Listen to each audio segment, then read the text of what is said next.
لا تعلمون آمنت باللہ۔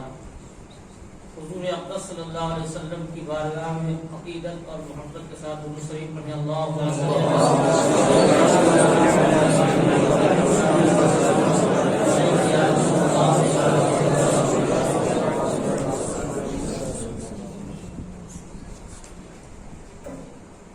ہمارے عزیز اساتذہ نے صحیح فرمایا ہے کہ میں کچھ نہیں ہوں، جو کچھ ہے وہ سارے شارح بخاری قدس سرہ کا عطا کیا۔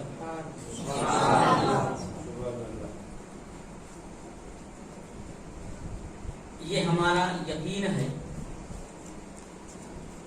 کہ ہمارے بزرگان دین، ہمارے جدید علماء علم سکھاتے بھی ہیں، اپنی نظروں سے عطا بھی فرماتے ہیں۔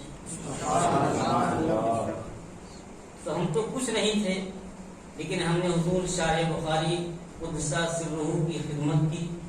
اللہ تعالیٰ نے ان کے وسیلے سے ہمیں بھی علم کا تھوڑا سا حصہ عطا فرمایا، لیکن وہ میرے لیے بہت ہے۔ اس سے پہلے میں آپ کے درمیان آ چکا ہوں، اور یہ آپ حضرات کی محبت ہے کہ پھر میں حاضر ہوا۔ تقریر تو آپ حضرات سنتے ہی ہیں، تو میں سوچتا ہوں کہ تقریر نہ کروں، کچھ آپ کے جو بھی سوالات ہوں، چاہے عقیدے سے تعلق رکھتے ہوں، اعمال سے تعلق رکھتے ہوں، علم میراث سے، جو بھی شرعی سوالات ہیں آپ پیش کریں، انشاءاللہ ہم ان کے جوابات آپ کو دینے کی کوشش کریں۔ ایک سوال یہ ہے کہ ایک شخص ہے جو مختلف جائیداد چھوڑ کر چلا گیا، دکانیں چھوڑی، کھیت چھوڑے اور 2-3 گھر چھوڑے۔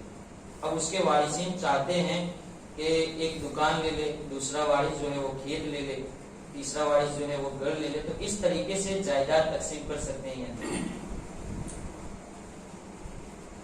جائیداد تقسیم کرنے کا شرعی طریقہ یہ ہے کہ پہلے تو میت کے بارے میں معلومات کر لیں کہ عمر کوئی قرض ہے یا نہیں، قرض اگر ہو تو ادا کر دیں، کسی کے لیے وصیت کیا ہو تو وصیت نافذ کر دیں۔ اس کے بعد جو مال باقی ہے وہ آپس میں اس طرح تقسیم کریں کہ بیوی ہے اور اولاد ہیں تو بیوی کو 8واں حصہ دیں، اور بیٹے کو 2 بیٹی کے برابر۔ اب جتنے بیٹے ہوں، جتنی بیٹیاں ہوں، اسی اعتبار سے کہ بیٹے کا حصہ 2 بیٹی کے برابر۔ یہ تو قرآن پاک نے مقرر فرما دیا، لیکن اگر آپس میں وارثین مصالحت کرنا چاہتے ہیں، مثلا یہ کہے کہ والد کی گاڑی مجھے دے دیجئے، ان کی بقیہ پراپرٹی سے میں 10 بردار ہو جاؤں گا، تو اگر وارثین راضی ہیں تو کر سکتے ہیں۔ اسی طریقے سے کوئی لڑکا یہ کہے کہ یہ مکان مجھے دے دے، جتنی ان کی پراپرٹی ہے میں کچھ نہیں دوں گا، اگر عاقل و بالغ وارثین ہیں اور رضامند ہیں تو ایسا کر سکتے ہیں۔ اسی طریقے سے اگر کوئی یہ کہے کہ یہ کھیت مجھے دے دیجیے، دوسرا کہے یہ مکان مجھے دے دیں، تیسرا کہے یہ دکان مجھے دے دیں، اور سارے عاقل بالغ وارثین اس پر راضی ہیں، تو اس پر عمل کرنے میں کوئی حرج نہیں۔ اس کو اصطلاح میراث میں تخالص کہتے ہیں کہ مورث کی جائیداد سے کچھ حصہ لے کر کے وہ درمیان سے نکل جائے، یہ تخالص کی صورت ہے۔ اگر اس میں شرم کوئی حل نہیں ہے۔ ایک بھی وارث اگر ناراض ہو تو اس صورت میں کیا ہوتا ہے؟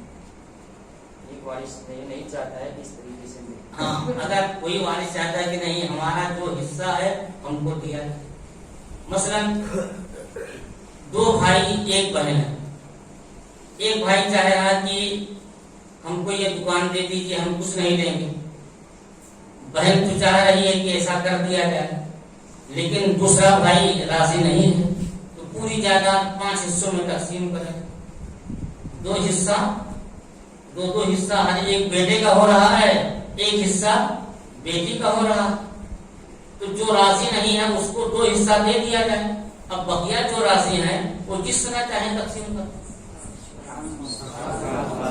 کسی پر زیادتی نہیں کر سکتے، یہ رضامندی کا سودا ہے، اگر راضی ہیں تو تعلق صحیح ہے، راضی نہیں ہے تو ایسے ہی باپ نے وصیت کر دیا کہ میرے مرنے کے بعد میرے اس بیٹے کو فلاں دکان دے دی جائے، انتقال ہو گیا، اس کے 10 لڑکے اور لڑکیاں ہیں، کچھ راضی ہیں کہ جب باپ نے دکان کے لیے وصیت کر دیا تو دے دیا جائے، کچھ راضی نہیں ہے۔ تو یہاں بھی یہی ہے کہ جو راضی نہیں ہے تو شرعی اعتبار سے جو تقسیم ہے اسے اس کا حصہ دے دیا جائے، اور جو راضی ہیں تو ان کا حصہ اس لڑکے کو دے دیا جائے۔ بغیر رضامندی کے یہ معاملہ صحیح نہیں۔ کبھی کبھی ہوتا ہے کہ جو اولاد والدین کو پالتی ہے، یعنی جو الگ رہتے ہیں ان کے علاوہ جو ساتھ میں رہتی ہے ان کے لیے وصیت کر جاتے ہیں کہ یہ سارا انہی کا ہوگا، دوسری اولاد کا کچھ حق نہیں ہوگا، کیا ایسا کرنا صحیح؟ باپ کے نزدیک ساری اولاد یکساں ہے، چاہے وہ باپ سے الگ رہیں چاہے باپ کے ساتھ رہیں۔ اگر باپ یہ کہے کہ یہ سوچے کہ جو ہماری خدمت کر رہا ہے پوری جائیداد اس کے لیے وصیت کر دیں یا کچھ زیادہ وصیت کر دیں، اور جو ہم سے جدا ہو گیا ہے اس کو نہ دیں یا کم دیں، تو باپ کو ایسا کرنا صحیح نہیں ہے۔ اگر باپ یہ لکھ جائے کہ میرے مرنے کے بعد میرا وہ بیٹا جو میرے ساتھ رہتا ہے اس کو یہ مکان دے دیا جائے، یہ دکان دے دیں یا یہ کھیت دے دیں، اب باپ کے انتقال کے بعد دیگر وارثین اس پر راضی نہیں، وہ کہہ رہے ہیں ہم برابر کا حصہ لیں گے، تو سب کو برابر ملے گا، جس کے لیے لکھ دیا ہے اس کو زیادہ نہیں ملے گا۔ حدیث میں ہے حضور اکرم صلی اللہ علیہ وسلم ارشاد فرماتے ہیں کہ ان اللہ اعطى كل ذی حق حقا، اللہ تعالیٰ نے ہر حقدار کو اس کا حق دے دیا ہے۔ الا لا وصیت لوارث الا ان یرث الورثہ، کہ وارث کے لیے وصیت نافذ نہیں مگر یہ کہ وارثین اس کو نافذ کرتے ہیں۔ تو بیٹا وارث ہے اور باپ نے کہہ دیا کہ میرے اس بیٹے کو فلاں مکان یا دکان دے دیں، تو یہ وارث کے لیے وصیت ہے۔ ایسی اگر اس نے لکھ دیا ہے کہ میرے انتقال کے بعد میرا یہ مکان یا یہ میری دکان ہماری بیوی کو دے دی جائے، یہ بھی وصیت ہے۔ بیوی وارث ہے تو وارث کے لیے وصیت نافذ نہیں بلکہ موقوف ہے، جب سارے عاقل و بالغ ورثہ اجازت دے دیں گے تو نافذ ہوگی، اور رد کر دیں تو رد ہو جائے گی، ان کو جو ان کا شرعی حصہ ہے وہی ملے گا۔ آج کل جو ہے دوسرے کے بیٹوں کو گود لیا جاتا ہے، تو اس طریقے سے گود لینا یہ جائز ہے؟ دوسرے کے بیٹوں کو گود لینا جائز ہے۔ حضور اکرم صلی اللہ علیہ وسلم نے حضرت حارثہ کو زید کو لے لیا تھا، پرورش کی، اور یہ ایسی پرورش کی کہ لوگ کہنے لگے کہ زید بن محمد،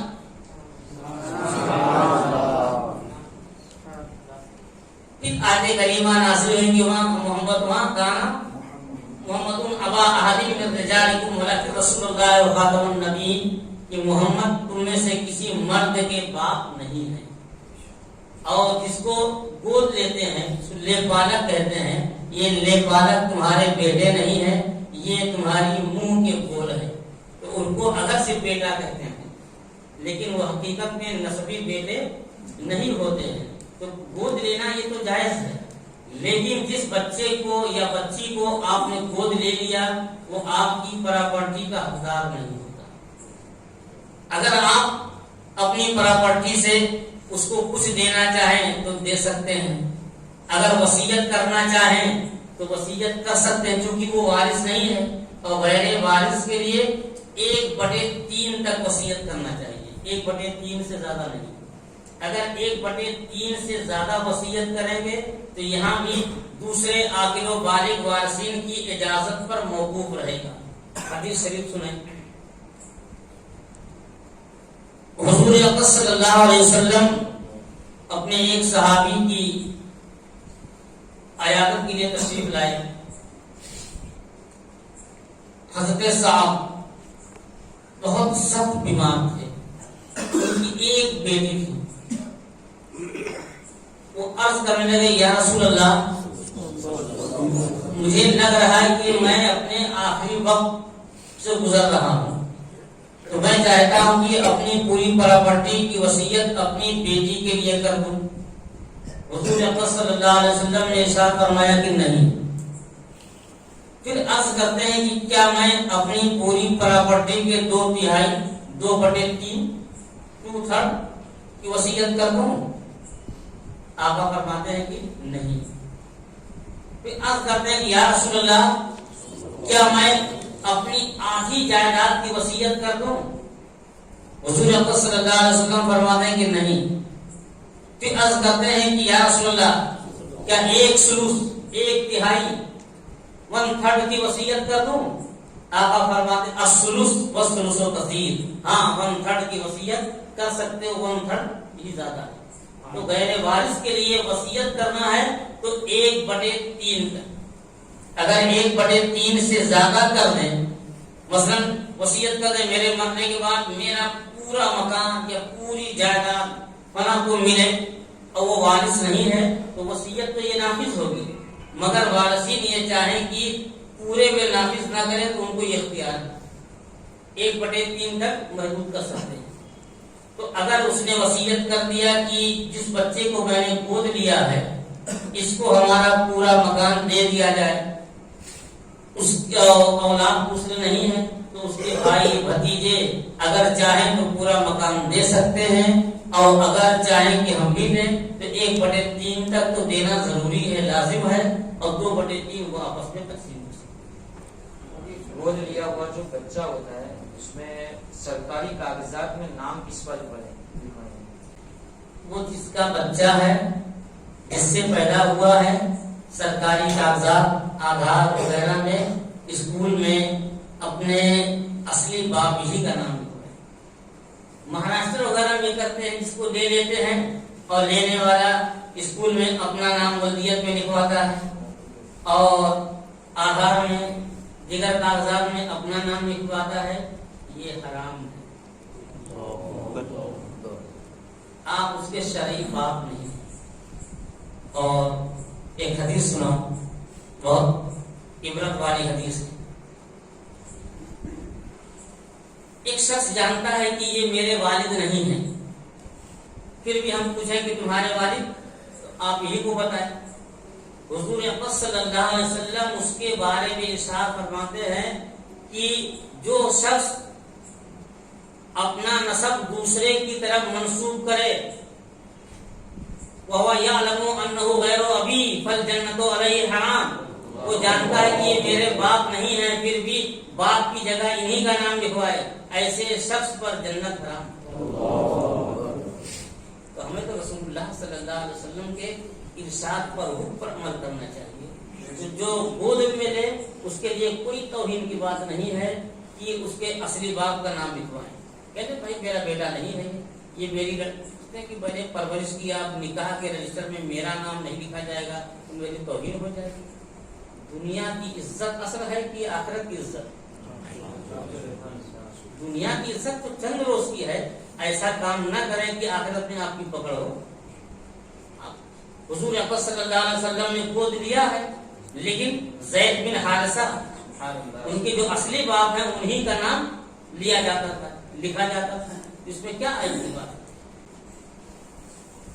یہ جو گود لیتے ہیں اس کے بعد اگر وہ بچہ عاقل ہو جائے، بالغ ہو جائے، تو اگر لڑکا ہے تو کیا اپنی ماں سے اس کے لیے وہ محرمات میں سے ٹھہرے گی؟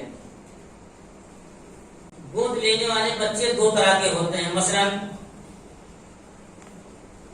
آپ نے اپنے حقیقی رشتہ دار کو لے لیا، مثلا اپنے سالے کے لڑکے کو لے لیا، تو آپ کی بیوی اس کی حقیقی پھوپھی ہے، تو پھوپھی تو محرم ہے، تو پھوپھی سے پردہ نہیں ہے۔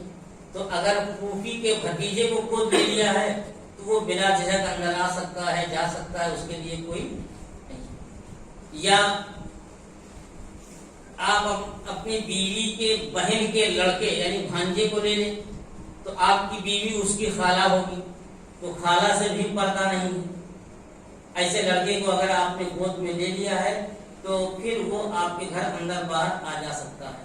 لیکن اجنبی کو گود میں لے لیا، آپ کی بیوی سے جس کا کوئی اس طرح کا رشتہ نہیں ہے تو جب بالغ ہو جائے تو اس سے تو پردہ کرنا. اگرچہ اس نے بچپن میں پرورش کی ہے لیکن پرورش کرنے سے وہ اس کی حقیقی ماں نہیں ہوگی. ہاں ایک صورت ہے، اگر آپ نے 2 سال سے کم عمر کے بچے کو گود لے لیا، کسی کا بھی بچہ ہو، اور آپ کی بیوی نے اس بچے کو دودھ پلا دیا ہے، 2 سال سے کم دودھ پلا دیا ہے، تو وہ رضاعی بیٹا ہو گیا.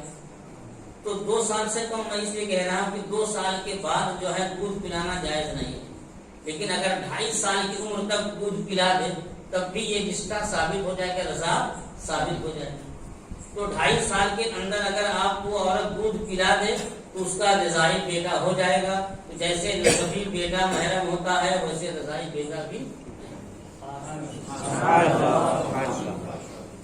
اگر کوئی شخص مجبول نسب ہے، اسے اپنا نسب معلوم ہی نہیں ہے، نہ ہی متعارف لوگوں میں بھی اس کا علم نہیں ہے کہ کس کا لڑکا ہے، تو اب وہ اپنے پیچھے کس کا نام لے؟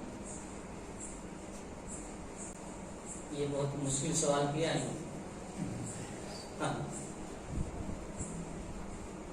اگر وہ نان مسلم تھا مثال کے طور پر، پھر سور ہوا، بھاگ کر کے چلا آیا، ہمارے حاجی مشتاق صاحب کے ہاتھ پر ایمان لے آیا، انہیں کی پرورش میں رہنے لگا، تو ولدیت میں ان کا نام لکھوا سکتے کہ جن کے ہاتھ پر ایمان لے آئے اور اس کو اپنا باپ کا پتہ نہ ہو تو نسب اس کی طرف منسوخ کر سکتے.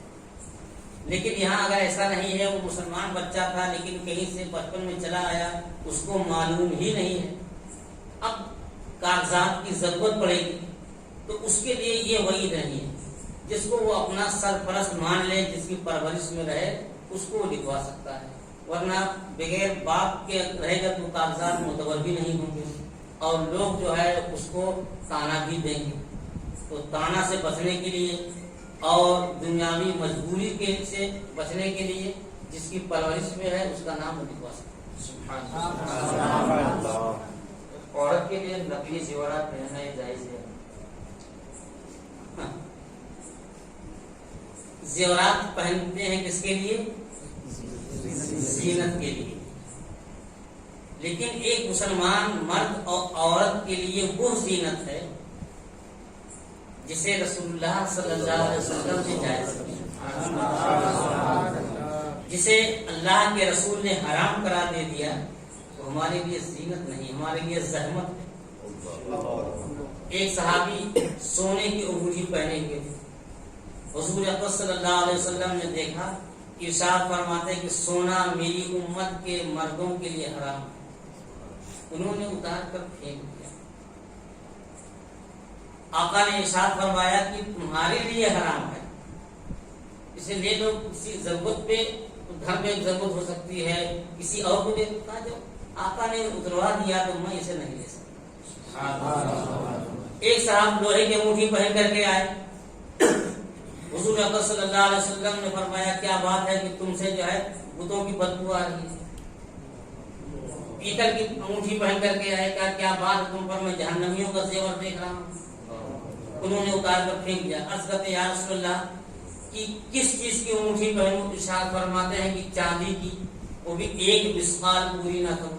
اگر چاندی کی انگوٹھی پہننا ہے تو 4 گرام تک، وہ بھی 1 انگوٹھی پہنے، 1 سے زیادہ نہ پہنے. بعض پیر فقیر بننے والے 5 انگلیوں پہنتے ہیں، ایسے کو آپ نہ پیر مانے نہ فقیر مانے. یہ جو شریعت کا پابند نہیں ہے وہ پیر یا فقیر ہو سکتا ہے؟ 1 انگوٹھی ہو، 1 نگ کی ہو اور 4 گرام تک. تو تانبا، پیتل، لوہا، جتنے بھی دھات ہیں سونے چاندی کے علاوہ، ان کے زیورات عورتوں کو جائز نہیں. اور مردوں کو صرف چاندی کی 1 انگوٹھی جائز ہے. عورتوں کے لیے جتنا سونا چاہیں، جتنا چاندی، جتنی انگوٹھی چاہیں سب استعمال کر سکتے ہیں. آج مرد بھی چاندی کی زنجیر پہنتے، سونے کی زنجیر پہنتے ہیں شوق میں. مسلمانوں یہ شوق نہیں، ایک مسلمان کا نعرہ یہ ہونا چاہیے کہ یا رسول اللہ اپنا عزیز وہ ہے جسے تو عزیز ہے، اپنا عزیز وہ ہے جسے تو عزیز ہے، اور اپنی پسند وہ جسے آئے تو پسند۔ جب رسول اللہ صلی اللہ علیہ وسلم کی پسند نہیں تو ایک مومن کی پسند نہیں ہونی چاہیے۔ تو جو آرٹیفیشیل زیورات ہیں جس کو نقلی زیور کہتے ہیں یہ عورتوں کے لیے بھی جائز نہیں۔ مسئلہ معلوم نہ ہونے کی وجہ سے ابھی تک اسی حالت میں نماز پڑھتی رہی، ایسے زیورات کے نماز کا اب مسئلہ معلوم ہو گیا، اب اتار دیں، اللہ توفیق دے تو چاندی پہن لے، سونے پہن لے، نہ ملے تو بغیر زیور کے رہ جائے۔ کوشش کریں کہ ان نمازوں کا اعادہ کر لیں، لیکن اللہ تعالیٰ رحیم ہے، کریم ہے، معاف فرمائے گا۔ عورتوں کے لیے مجبوری بھی ہوتی ہے، اور 25 سال سے پڑھتی آ رہی ہے، 25 سال کی نماز کا اعادہ کا حکم دے دیں تو ان کے لیے دقت بھی ہوتی ہے۔ کوشش کریں کہ نفل نماز کی جگہ وہ یہ قضا کی نیت کر لیا کر، قضا عمری کی جگہ۔ لیڈیز ڈاکٹر یا نرس سے علاج کروانا یہ جائز ہے؟ دیکھیے علاج ہماری ضرورت ہے، اگر ڈاکٹر لیڈی ہے اور جو بیماری ہمیں ہے اس کی وہ ماہر ہے تو اس سے علاج کرا سکتے۔ ایسے ہی عورت بیمار ہے، ایک مرد ڈاکٹر ہے وہ ماہر ہے تو مرد ڈاکٹر کو عورت جو ہے اپنا علاج کرا سکتی ہے، جسم کا وہ حصہ بھی دکھا سکتی ہے جہاں بیماری ہے۔ ڈاکٹر کے لیے بھی دیکھنا جائز اور مریضہ کے لیے دکھانا بھی جائز۔ لیکن اگر عورت کے لیے عورت ڈاکٹر مل جائے تو یہ بہتر ہے، مرد کے لیے مرد ڈاکٹر ملے تو یہ بہتر ہے۔ لیکن اگر آپریشن جو ہے مرد ڈاکٹر کرے گا وہ اس کا ماہر ہے، تو اب لیڈیز ڈاکٹر آپ ڈھونڈتے جائیں، وہ ماہر ملے نہ ملے تکلیف بڑھتی جائے، تو مرد ڈاکٹر سے کروانے میں شرم کوئی حل نہیں۔ یہ ضرورت ہے، ضرورتوں کو بھی محصولات فقہ کا ضابطہ ہے کہ ضرورتیں جو ہے یہ حرام چیزوں کو مباح کر دیتی ہے۔ مثال کے طور پر ایک آدمی پیاسا ہے، پیاس لگی ہے اور پینے کی کوئی حلال چیز نہیں ہے، ایک بندہ شراب کی بوتل لیے جا رہا، اس نے کہا پانی ہوتے دے دو، کہا کہ صرف شراب اور پانی نہیں ہے، اب جان جانے والی ہے تو شریعت کہتی ہے وہی حرام چیز جو حرام مشروب ہے اس سے پی کر کے پیاس بجھا دو، لیکن زیادہ نہ پیو، بس پیاس بجھانے کے لیے۔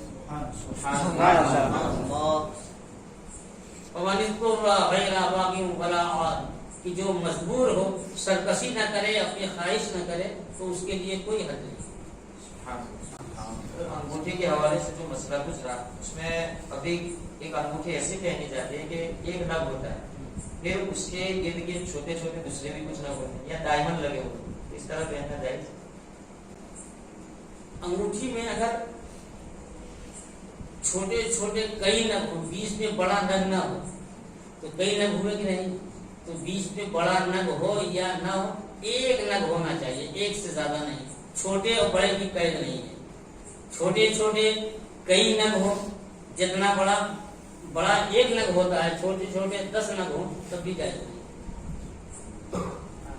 طلبا کی طرف سے سوال ہے کہ ہم مسائل پڑھتے ہیں لیکن کبھی کبھی ہوتا ہے کہ استحضار نہیں ہو پاتا ہے، تو اس کا کوئی آسان طریقہ ہے؟ دیکھیے اب انہوں نے کہہ دیا کہ ماہر علم میراث، تو اس میں مجھے مہارت کیسے حاصل ہوئی؟ کسی بھی چیز کو حاصل کرنے کے لیے شوق ضروری ہے، تو مجھے بہت شوق تھا، اتنا شوق تھا کہ جب فجر بعد تبلیغ کرنے جائیں یا عصر بعد تو چلتا تھا تو میں سوچتا تھا بہن کی کتنی حالتیں ہیں، تو ماں کی کتنی حالت ہے، تو جدہ کی کتنی حالت ہے، اگر استوا ہو تو آگے کتاب دیکھے گا۔ اس طریقے سے مجھے یاد ہو گیا، اخبارات پڑھتا کہ ایک غیر مسلم لیڈر مر گیا، اس نے اتنی بیٹی اتنے بیٹے چھوڑے، میں آ کر کے اس کی وراثت تقسیم کر دیتا، اس کو کیا لینا دینا، لیکن تو آپ شوق رکھیں، علم حاصل کرنے کے لیے دیوانگی کی کیفیت ہونی چاہیے۔ ہمارے حضور شارح بخاری رحمۃ اللہ نے ارشاد فرماتے تھے کہ کبھی کبھی ایسا ہوتا، اس زمانے میں لالٹین میں جو پڑھتے کہ کبھی کبھی صبح کی اذان ہو جاتی تھی، پتہ نہیں چلتا تھا رات کب گزر گئی۔ اور کہتے تھے آج یہ عالم ہے کہ اگر آپ درسیات تک کوئی بھی مسئلہ پوچھ لیں اور کہے کہ کتاب میں بتا دوں گا کہ کتاب کے اس صفحے پر ہے یا اس صفحے پر۔ 80 سال کی عمر میں آپ نے فرمایا کہ صفحہ نمبر تو نہیں یاد ہوگا لیکن ادھر ہے کہ ادھر ہے یہ بتا دوں۔ حضرت فتویٰ لکھواتے، ہم حضرت بولتے رہتے، ہم لکھتے رہتے، بینائی کمزور تھی تو آپ خود نہیں لکھتے تھے، لیکن سوال میں پڑھ کے سنا دیتا، جواب لکھواتے، عربی عبارتیں زبانی سناتے، وہیں سے مجھے شوق سبحان اللہ، میں بھی جو ہے لکھتے لکھتے مجھے بھی اللہ کے شکر سے، اللہ کے فضل سے یاد ہو گئی، مجھے شوق تھا۔ آپ جس چیز کو شوق سے حاصل کریں گے آپ کو یاد رہے گی۔ اگر آپ کتاب لیے بیٹھے ہیں، پڑھ رہے ہیں، جھوم رہے ہیں اور دل کہیں اور لگا ہے تو یاد ہو۔ آپ محنت سے پڑھیں اور کبھی کبھی غور کر لیں جو ہے نماز میں کتنے فرائض ہیں، اپنے دماغ سے اجرا کر لیں، کہیں استوا ہو دیکھ لیں۔ کسی نے آپ سے پوچھ لیا یاد ہے تو فوراً بتا دیجیے، نہیں یاد ہے کتاب دیکھ کر کے بتا دیجیے۔ اگر کوئی آپ سے مسئلہ پوچھے تو آپ گھبراہٹ نہ محسوس کریں، کہتے ٹھیک ہے میں بھی دیکھ کر بتاؤں گا یا اپنے استاد سے پوچھ کے بتاؤں گا۔ تو میں بچپن سے جب رمضان شریف کا مہینہ شروع ہونے والا تھا شعبان ہی میں کتاب سوم پورا پڑھ ڈالتا تھا، بہار شریف، پھر رمضان شریف میں جو ہے زکوٰۃ کا بیان پورا پڑھ دیتا، شوال میں حج کا بیان پڑھ لیتا، بقرعید سے پہلے قربانی کے مسائل میں پڑھ لیتا کہ لوگ پوچھیں گے، بچپن سے میرا شوق تھا تو لوگ مجھ سے پوچھتے بھی رہتے تو میں صحیح بتاتا تھا تو مجھ پر یہ اعتماد ہو گیا۔ نہیں یاد رہتا کتاب دیکھ کے تب بتا، دیکھیے غلط نہ بتائیے، غلط بتانا یہ عیب ہے، نہ بتانا عیب نہیں، نہ بتانا۔ امام اعظم رضی اللہ تعالیٰ جو ہمارے امام ہیں، علامہ شامی رحمۃ اللہ نے بہت پیاری بات لکھتے ہیں کہ ایک غلط بتانا عیب ہے اور نہ بتانا یہ عیب نہیں ہے، کہتے تمہاری کیا حیثیت ہے۔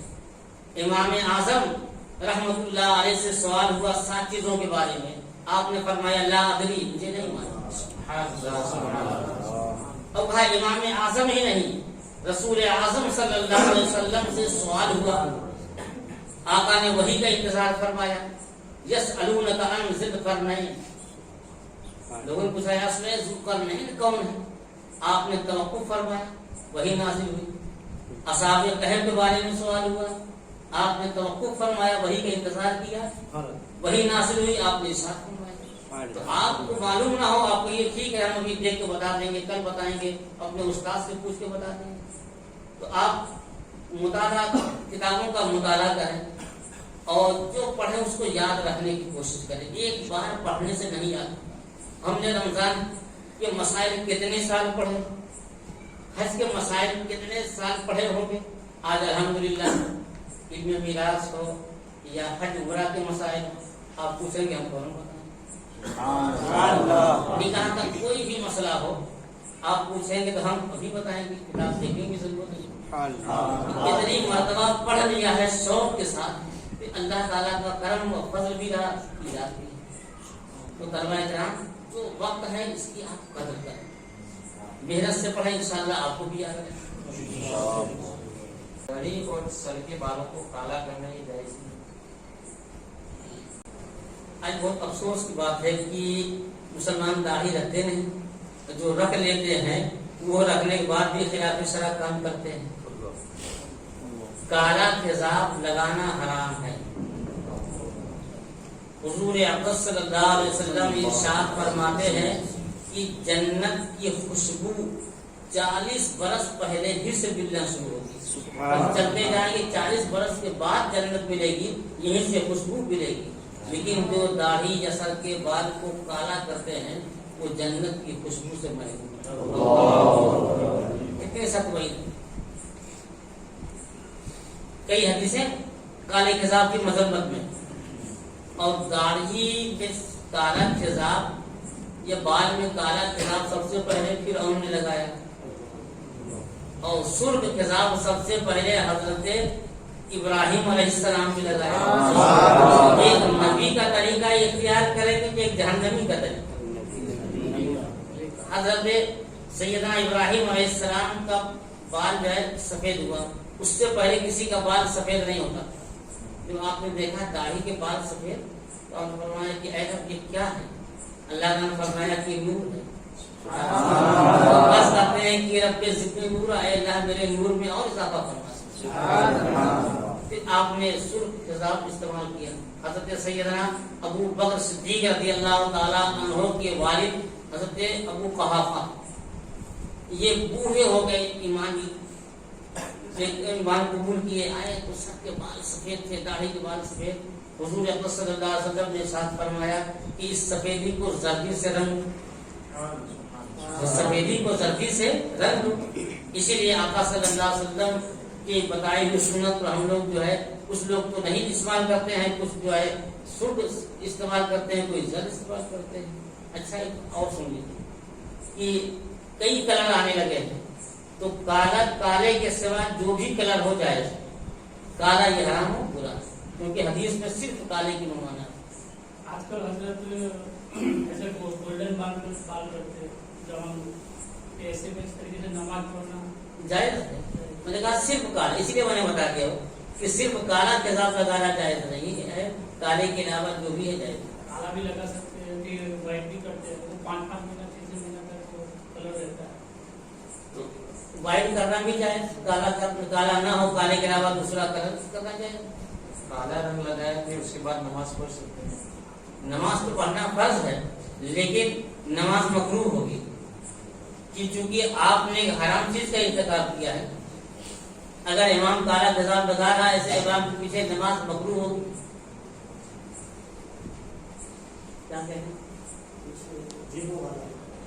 کچھ کلر جو ہوتے ہیں وہ جیمو والے چپک جاتے ہیں حضرت، تو جس کی وجہ سے مسا اور پانی پہنچنے میں دقت ہوتی ہے۔ اس طریقے سے مہندی کی طرح جو ہوتے ہیں، جیسے مہندی ہے تو اس طرح جو ہے، اب کوئی پینٹ لگا لے، پینٹ لگا لے تو بال کے پانی نہ جائے تب تو غسل ہی نہیں ہوگا۔ لیکن اگر جو ہے جیسے مہندی ہے، اس میں کچھ بھی نہیں، آپ پانی ڈالیں گے تو بال بھیگے، تو اس میں کوئی حرج نہیں۔ ایسے ہی مہندی لگا لیں، پانی ڈالیں گے پانی ہتھیلی تک پہنچے گا۔ اگر کوئی اور پینٹ لگا لے تو پینٹ جو ہے اندر تک نہیں پہنچے گا۔ کوئی کافر ہے وہ سلام کر رہا ہے، تو اس نیت کے ساتھ اس کا جواب دینا کہ ہو سکتا ہے کہ جواب دینے کی وجہ سے وہ ہدایت پر آ جائے، اسلام قبول کرے، اس نیت کے ساتھ دینا جائز ہے۔ ہمارے حضور شارح بخاری رحمۃ اللہ علیہ کو میں نے دیکھا ہے، سنا ہے، ایک چپراسی غیر مسلم تھا، جب آتا ہے صاحب سلام تو فرماتے تھے حضرت اللہ، یہ دعا ہے کہ اللہ تجھے ہدایت دے۔ تو غیر مسلم کو سلام کا جواب حضرت اللہ کا کہتے ہیں، لیکن ایک دم دعا علیکم السلام پورا سلام کا جواب نہیں دینا چاہیے۔ وہ کہتے سلام، اب صرف کہتے سلام آدھا دے۔ کبھی کسی آفیسر کے یہاں جانا ہے یا کوئی بڑا آدمی آ گیا، کچھ نہ کہو تو برا مانتے ہیں، کہ صاحب آداب، نمستے نمسکار ہو گیا ہے، سب نہ کہے صاحب آداب، صاحب سلام، یہ کہہ سکتے ہیں۔ اس کو بھی وہ سلام مانتے ہیں، آداب کو اس کو بھی مانتے ہیں، اور صاحب سلام کہو اس کو بھی کیا ہے وہ بد مذہب کی یہاں نوکری کرنا جائز ہے۔ دیکھیے یہ حالات کے اوپر ہے۔ کبھی بد مذہب ایسا ہے کہ وہ آپ کے عقیدے کے مطابق گفتگو کرتا رہتا ہے، اور کچھ تبلیغی مزاج جو ہے سنیوں پر زیادہ توجہ دیتے ہیں، کچھ الگ سے انعام دے دیا، کپڑا دے دیا، مٹھائی دے دیا، تاکہ یہ ہماری طرف مائل ہو۔ تو کچھ لوگ ہوتے ہیں ان کے ہاں نوکری کرتے کرتے اپنا ایمان بیچ دیتے ہیں۔ تو دنیاوی پیسوں کے لیے ایمان بیچنا بہت بڑی بدنصیبی ہے۔ اس طرح کو تو ہرگز نہیں کرنا چاہیے۔ کبھی وہ مالک کہاں ہے، کبھی مالک سے ملازم کو ملاقات بھی نہیں ہوتی ہے، اپنے یہ ملازمت کر رہے ہیں، مہینہ پورا ہوا، مینیجر تنخواہ دیتا ہے، اس سے کام سے مطلب، ان کو پیسے سے مطلب، اصل مالک سے کوئی تعلق نہیں، تو کر سکتے ہیں۔ یہی حال غیر مسلم سے بھی ہے، وہ آپ کے مذہبی معاملات میں مداخلت نہ کرے تو آپ اس کی نوکری کر سکتے ہیں۔ اور کبھی کبھی تبلیغی اتنے سخت ہوتے ہیں، ارے کہاں جا رہے ہیں، نماز پڑھ لیجیے، نماز پڑھنے جگہ کہاں جا رہے ہو، تو آپ کو مجبور کرتے ہیں اپنے ساتھ اپنی مسجد میں نماز پڑھانے کا۔ تو جہاں یہ معاملہ ہے تو وہاں ہرگز نہیں کرنا چاہیے۔ اب کہیں گے ہماری نوکری چھوٹ جائے گی، سنو رزاق وہ نہیں، رزاق اللہ تعالیٰ کا ارشاد وما من دابۃ فی الارض الا اللہ رزقها، کہ زمین پر جتنی بھی مخلوق ہیں سب کا رزق اللہ نے اپنے ذمہ کرم میں لے لیا۔ ومن یتق اللہ یجعل له مخرجا، جو اللہ سے ڈرتا اللہ اس کے لیے راستے پیدا فرما دیتا، وَيَرْزُقْهُ مِنْ حَيْثُ لَا يَحْتَسِبُ، اور وہاں سے روزی دیتا ہے کہ بندے کا وہم و گمان نہیں پہنچ سکتا۔ ایک قسم کا کیمیکل ہے کہ اس کو اگر ہم منہ سے ناک پر لگا دیتے ہیں یا بغل وغیرہ پر کے بال پر لگا دیتے ہیں تو وہ ہمیشہ کے لیے اڑتے ہیں۔ کیا اس طریقے کے کیمیکل کا استعمال ہے؟ یہ تو آپ ڈاکٹر سے پوچھیں کہ ایسے کیمیکل لگانے سے ہماری جلد کو، چمڑے کو کوئی نقصان تو نہیں۔ اصل میں اللہ تعالیٰ قادر مطلق ہے اور ہر کام حکمت سے پیدا کرتا ہے۔ ہمارے جو بال ہیں، بال کی جڑ میں باریک باریک سوراخ ہوتے ہیں جن سے پسینہ نکلتا ہے، پسینہ نکلتا ہے تو اندر جو فاضل چیزیں ہوتی ہیں وہ باہر آ جاتی ہیں، یہ سب حکمت سے۔ تو اگر بال وہاں سے ہمیشہ کے لیے اڑ گئے تو ڈاکٹروں سے معلوم کریں کیا یہ نقصان دہ تو نہیں ہے۔ اگر وہ کہہ دے کہ ہاں یہ نقصان دہ ہے تو ہرگز نہیں لگانا چاہیے۔ اگر کہتے ہیں اس سے کوئی فرق نہیں ہے، پسینہ اپنی جگہ نکلتا رہے گا، اس سے جلد پر کوئی اثر نہیں پڑے گا تو لگا سکتے ہیں، لیکن آخری فیصلہ یہ حکیم اور ڈاکٹر ہی کرتے ہیں۔ غیر مسلموں کے جو تہوار ہوتے ہیں اس میں کمپنی کی طرف سے جیسے دیوالی ہے بونس ملتا ہے، یہ بونس لینا یہ جائز نہیں ہے؟ جائز، ہم لوگوں کو بھی بونس ملتا ہے۔ حاجی مشتاق صاحب بیٹھے ہی بونس پاتے ہیں۔ گورنمنٹ اپنے ملازمین کو سال میں اپنے تہوار کے موقع پر بونس دیتی ہے تو گورنمنٹ دیتی ہے، اس کو لینے میں کوئی حق نہیں۔ غیر مسلم اگر مالک اپنے ملازمین کو کسی بھی موقع سے کچھ بونس دے تو لے سکتے ہیں، کوئی حق نہیں۔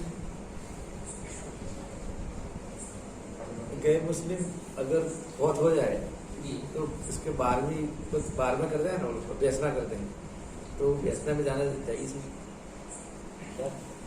بیٹھک کر دے وہ اپنے یہاں کیسا 12واں ہوا ہے، 10واں اس طرح تو 12واں مناتے ہیں، اس میں شامل ہونا چاہتا نہیں، اس کو سندھاجتی کہتے ہیں، کیا کہتے ہیں جی، بیسنا بولتے ہیں، بیسنا بس بیٹھک کر دے ہاں بیٹھک کرتے ہیں تو کچھ نہ کچھ اظہار غم کرتے ہیں تاکہ ان کو سکون ملے، ان کی اس طرح کی مجلس میں نہیں جانا چاہیے۔ حضرت میں ایک سوال کرنا چاہتا ہوں، ہاں میں یہاں بھولت میں ہی رہتا ہوں لیکن جس کمپنی میں رہتا ہوں وہاں آس پاس گاؤں میں کوئی مسجد نہیں ہے اور 6 کلومیٹر ایک گاؤں ہے اور شہر کی طرح ہی ہر ضروریات زندگی کی ہر چیز ملتی ہے وہاں پہ اور باقاعدہ جمعہ بھی قائم ہوتا ہے۔ میری کمپنی سے وہ 6 کلومیٹر ہے اور کمپنی انڈسٹریل ایریا میں ہے اور وہاں سے جو قریب میں گاؤں ہے وہاں کوئی مسجد نہیں، تو میرے لیے جمعہ کی نماز کا کیا حکم ہے؟ آپ ظہر پڑھ لیجیے، اگر کمپنی آنے دے جمعہ پڑھنے کے لیے تو آپ وہاں جمعہ پڑھیں۔ وہ بھی ایک نام کا تو گاؤں ہی ہے لیکن ضروریات زندگی وہ انڈسٹریل ایریا کی وجہ سے ہر چیز وہاں پہ مل جاتی ہے۔ نہیں، اصل میں آبادی اگر اتنی ہے کہ سارے مسلمان اکٹھا ہو جائیں تو مسجد بھر جائے گی، جگہ نہیں رہے گی تو وہاں جمعہ پڑھنا صحیح ہے۔ اگر ایسی جگہ ہے تو آپ جا کر کے وہاں جمعہ پڑھیں۔ اگر اتنے بھی مسلمان نہیں ہیں، 2-4-5 گھر مسلمان ہیں، مسجد نہیں بھر سکتی تو وہاں جمعہ صحیح نہیں ہے۔